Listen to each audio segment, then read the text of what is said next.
In this video, we're going to prove that the trace of AB is equal to the trace of BA. So let's say that A is an m by n matrix and B is an n by m matrix. Well, then AB will be an m by m matrix and BA will be an n by n matrix. So you can see that AB and BA are both square matrices, and this means the trace of BA and the trace of AB are both defined. So let's try to write out what is the trace of AB. Well, we know that the trace is the sum of the entries along the diagonal. So it's going to be the sum of the II entries of AB, where because AB is an m by m matrix, this I runs from 1 to m. Now, could we explicitly write out what the II entries of AB are? Well, we're going to get these by multiplying the ith row of A by the ith column of B. Let me draw a diagram so this makes more sense. So for example, if I wanted the 1 entry of AB, in other words, the entry in the first row and the first column of AB, then I'd have to multiply the first row by the first column.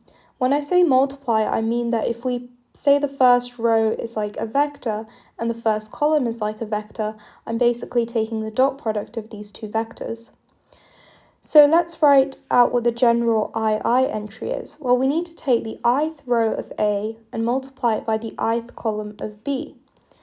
So let's just write again, we have this sum from I equals 1 to m, and then we want to take the ith row of A, which is going to be AI1 up to AIK, AI1 up to AIN, so it's going to be AIK, where K is running from 1 to n.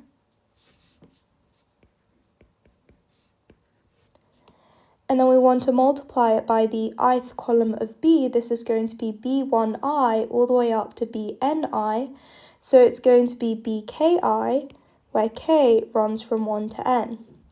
So we've written down how we work out the trace of AB. Now let's write out how we work out the trace of BA.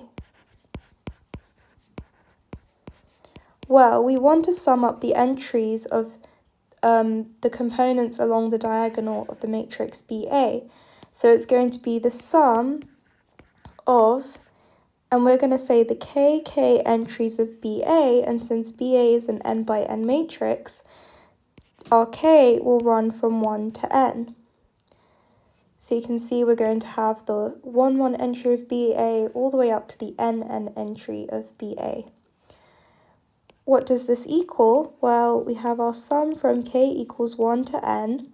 And now, in order to get the KK entry of BA, I need to multiply the kth row of B by the kth column of A. What does the kth row of B look like? It's going to look like BK1 all the way up to BKM. So it's going to be BKI, where I is running from 1 to m. And we need to multiply this by the kth column of A, which is going to look like A1K all the way up to AMK. So we could write this as AIK, where I is running from 1 to m. Now, because these are finite sums, I can swap the order of these sums.